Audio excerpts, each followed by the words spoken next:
అందరికీ నమస్కారం. 2 రాష్ట్రాల్లో ఉన్నటువంటి తెలుగు ప్రజలకు, భారతదేశంలోనూ, యావత్ ప్రపంచంలోనూ ఉన్నటువంటి తెలుగు, మిగతా భాషలలోని అభిమానులకు, నా శ్రేయోభిలాషులకు, ఆత్మీయులకు, ప్రజా ప్రతినిధులకు, 2 రాష్ట్రాల ముఖ్యమంత్రులకు, మీడియా ప్రతినిధులకు నా హృదయపూర్వక నమస్కారాలు. గత 4 రోజులుగా ఏవేమి జరుగుతున్నదని అందరికీ తెలుసు. ముఖ్యమంత్రులకు కూడా తెలిసి ఉంటుంది. ఎందుకంటే వాళ్ళు ఎన్నో సమస్యలతో తలమునకలై ఉంటారు. కానీ ఎవరో ఆయన పర్సనల్ సెక్రటరీస్ చెప్పుండొచ్చు. నా హృదయంలో ఉండే ఆవేదన ఏమిటంటే, కుటుంబ సమస్యల్లో ఎవరైనా పర్మిషన్ లేకుండా ఇతరులు జోక్యం చేసుకోవచ్చా? మీరే ఆలోచించండి. 100కి 100% అనాల్సిన అవసరం లేదు. కనీసం 95-99% కుటుంబ సమస్యలు ఉంటూ ఉంటాయి. అంటే మేమంతా నటులం కాబట్టి మా విషయాలు, పాపులర్గా ఉన్నటువంటి రాజకీయ నాయకుల విషయాలు, కొంతమంది ఉన్నవి లేనివి, లేనివి ఉన్నవి చెబుతూ ఉంటారు. చెప్పేవాడు కూడా ఆలోచించాలి, వాళ్ళ మనసులు, వాళ్ళ కుటుంబ సమస్యలు అని. ఇదంతా ప్రజలకు తెలుసు. కానీ ఎందుకులే మన పనులు మనం చేసుకుందాం అని అందరూ సైలెంట్గా ఉన్నారు. ఇప్పుడు ప్రజలకు కూడా, కొంతమంది రాజకీయ నాయకులు కూడా ఆలోచించుకోవాల్సిన విషయం. విజువల్స్ చూడండి, టీవీల్లో వస్తున్నాయి, సోషల్ మీడియాలో వస్తుంది. రాత్రి 8 గంటలకు గేటు తోసుకుని నా బిడ్డ మనోజ్ కుమార్ వచ్చాడు. అది రైటా రాంగా పర్సనల్ విషయం, తర్వాత మాడుకోవచ్చు.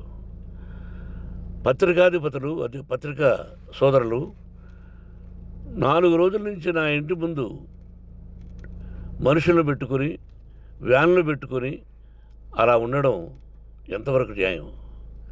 నేను అప్పటికీ బయట పోతున్నప్పుడు చెప్పాను, అందరికీ నమస్కారం అయ్యా, మీకు కుటుంబ సభ్యులు ఉన్నారు, దయచేసి నా సమస్యను నేనే పరిష్కరించుకుంటాను నా బిడ్డలతో, దీన్ని చిలవలు పరవలు చేయొద్దండి, దయచేసి నన్ను గౌరవించండి, నేను ప్రజలకు ఏం చేస్తున్నాను ఒక విద్య ద్వారా అనేది మీకు తెలుసు. నటుడిగా మీ అందరికీ తెలుసు. ఒక రాజ్యసభ సభ్యుడిగా మీకు తెలుసు. ఎంత క్లీన్ చిట్టుతో వచ్చానో రాజ్యసభ సభ్యుడిగా.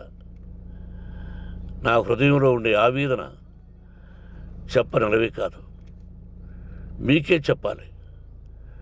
ఈ రోజున ఈ మీడియా సోదరులు ఎంత కల్పితాలు, ఎంత నెగటివిటీ నన్ను గురించి చెప్తున్నారో మీ అందరికీ తెలుసు.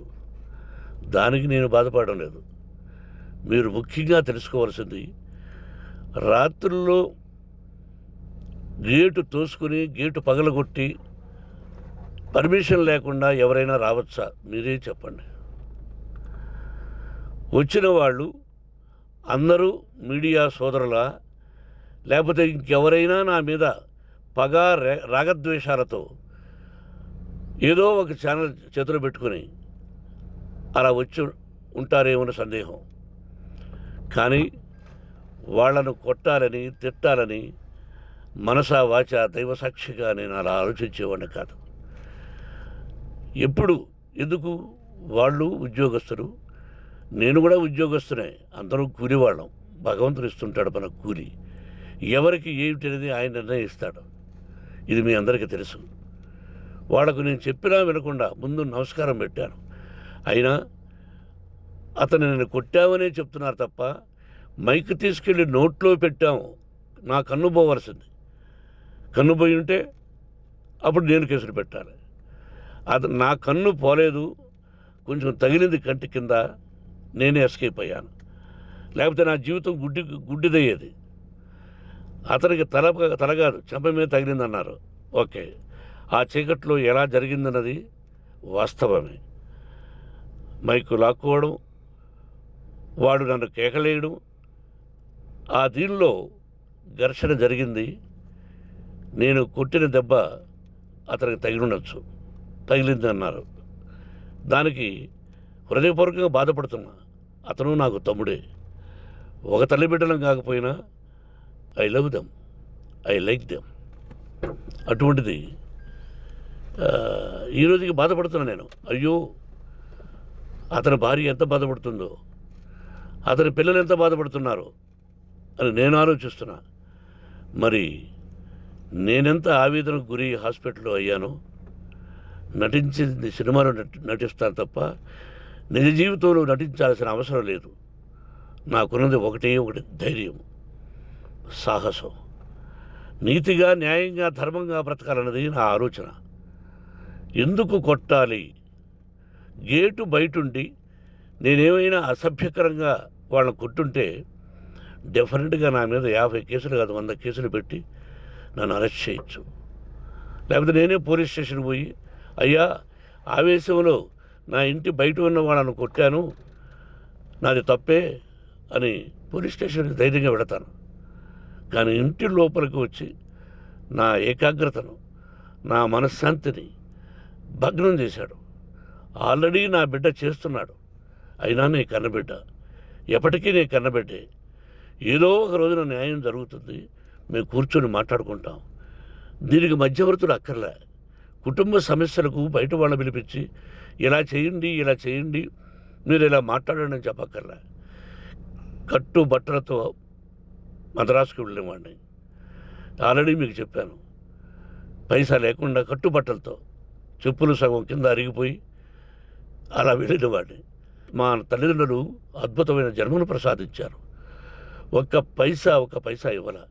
నా కష్టార్జితంతో నేను సంపాదించి ఈరోజు నేను కులమతాలకు అతీతంగా 25% ఫ్రీ ఎడ్యుకేషన్ ఇస్తూ, నా స్థాయిలో నాకు తగిన సహాయం చేసుకుంటూ, వరద బాధలు వచ్చినా, ఇంకోటి వచ్చినా, అన్నయ్య ముఖ్యమంత్రిగా ఉన్నప్పుడు కూడా ఎన్నో చేశాను. బట్ అవి మర్చిపోయి ఈరోజు కొట్టింది మాట్లాడుతున్నారు. ప్రజాప్రతినిధులారా, నా అభిమానులారా, తెలుగు ప్రజలారా, తమిళ, మలయాళం, కన్నడ అభిమానులారా, ఆలోచించండి. నేను చేసినది తప్పు, కొట్టినది తప్పు. ఏ సందర్భంలో కొట్టాల్సి వచ్చింది? మీ ఇంటికి దూరితే ఒప్పుకుంటారా? మీ ఏకాగ్రతను భగ్నం చేస్తే ఒప్పుకుంటారా? మీరే ఆలోచించండి. న్యాయాధిపతులు కానీ, ప్రజాప్రతినిధులు కానీ, అభిమానులు కానీ, వ్యాపారస్తులు కానీ, ఇదే మీడియా ప్రతినిధులు కూడా వాళ్ళ ఇళ్ళలోకి ఎవరైనా దూరి, ఏయ్ మమ్మల్ని గురించి ఇలా రాశావు అని ఆ ఇళ్ళల్లోకి ఒక 10 మంది వెళితే వాళ్ళు దండం పెట్టి పంపిస్తారా? ఏం చేస్తారు చెప్పండి? మీకు టీవీలు ఉన్నాయి, మాకు టీవీలు లేవు. నేను కూడా రేపు టీవీ పెట్టచ్చు. అది కాదు గొప్ప. నా హృదయపూర్వకంగా చెప్తున్నా. అతని మనసును బాధ పెట్టినా, అతను గాయమైన దానికి చాలా చింతిస్తున్నాను.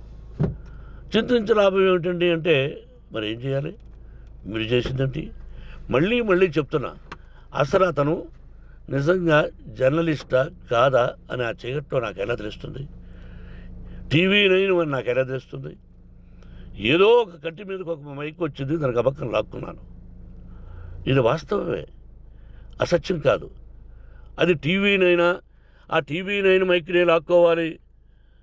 అది ఏంటండి? నేనేమన్నా మూర్ఖుడినా? వాళ్ళందరూ నాకు కావలసిన వాళ్ళే. ఈ రోజున ఆ రజనీకాంత్, అతను కూడా ఎన్నో ఫోన్లు నేను చాలా సందర్భాల్లో మాట్లాడున్నాను. ఇట్స్ లైక్ మై సన్నా, లేకపోతే బ్రదరా, అలా ఉంటాం. మరి ఈ విషయంలో మాత్రం మీరు అందరూ అంటే మీరు చేసినది తప్పు అని మీరు ఒక్కరు అనలేదే. కానీ జర్నలిస్టు సోదరులు, ఒక ఆడపడుచు, దాదాపు ఒక 5-6 మంది ఆడపడుచులు, ఒక 5-6 మంది సోదరులు, వాళ్ళందరూ మాట్లాడారు. కొట్టడం తప్పైనా ఏ సందర్భంలో కొట్టవలసి వచ్చింది, ఇవన్నీ క్లియర్గా మాట్లాడారు. ఆయన్ని మీరు చెప్పరు. కాబట్టి పైన భగవంతుడు చూస్తున్నాడు. పోలీస్ అంటే నాకు ఇష్టం. ప్రజలను కాపాడవలసిన బాధ్యత వాళ్ళది, రక్షణ కల్పించవలసింది. నా విద్యాలయానికి కూడా ఐపీఎస్లు ఐఏఎస్లు అయిన విద్యార్థులు ఉన్నారు. వాళ్ళకు న్యాయం ధర్మం నేర్పించి పంపించాను నా ఇన్స్టిట్యూషన్లో. But they are perfect. కొంతమంది ఐపీఎస్లు ఐఏఎస్లు డీసీపీలు ఇలా చాలామంది ఉన్నారు. బట్ ఎక్కడెక్కడో పనిచేస్తున్నారు. వాడు నా బిడ్డలు, మరి వాళ్ళు కూడా పోలీసు ఉద్యోగస్తులే కదా, న్యాయంగా ఉన్నారు కదా. కానీ ఇక్కడ మాత్రం ఏకపక్ష నిర్ణయం ఏమి చేస్తున్నారో మీరే ప్రజలారా చూడండి, ఆలోచించండి. నేను న్యాయమా అన్యాయమా, నేను చేసింది న్యాయమా అన్యాయమా, మీరే ఆలోచించండి. నా ఇంటికి తలుపులు బద్దలు కొట్టి రావడం న్యాయమా, మీరే చెప్పండి. ఎల్లప్పుడూ మీ ఆశీస్సులు కోరుకునే మీ మోహన్ బాబు.